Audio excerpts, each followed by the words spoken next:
Imagine a time, friends, before Rome's mighty legions marched across continents.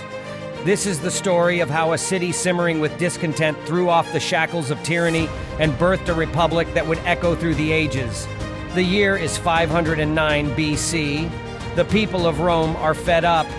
King Tarquinius Superbus, that's Tarquin the Arrogant to you, has ruled with an iron fist.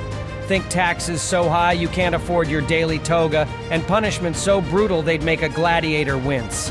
Lucretia's story, a horrific act of violence at the hands of the king's son, became the spark.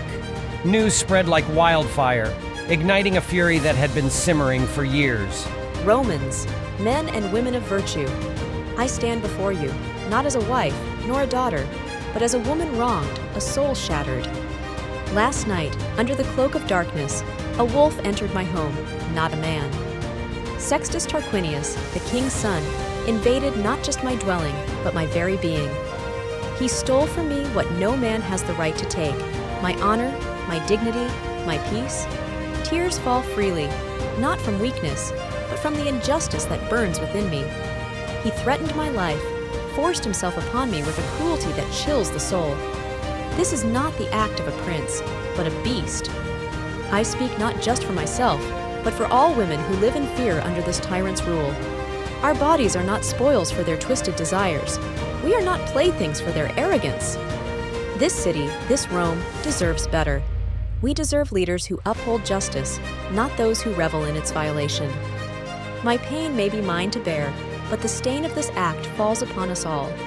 Will you stand by and let a king's son defile a Roman woman with impunity? Will you allow fear to silence your outrage? I, Lucretia, choose not to be silent. I choose to fight. Let my voice be a rallying cry. Let my suffering be a catalyst for change. Together, we can throw off the yoke of this tyranny and build a Rome where virtue, not violence, reigns supreme.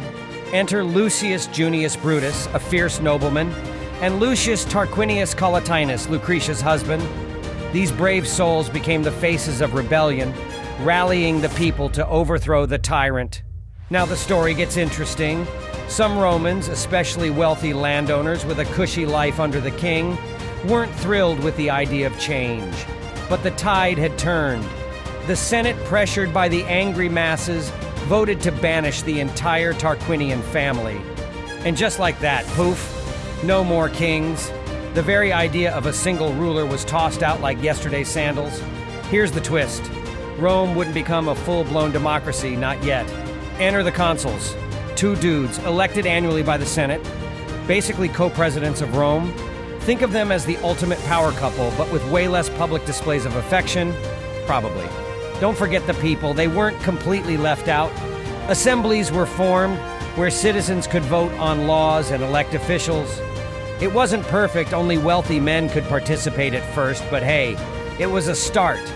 The Roman Republic was born, a system with its flaws, but one that would see Rome evolve into a mighty empire. But that, my friends, is a story for another toga-ripping tale.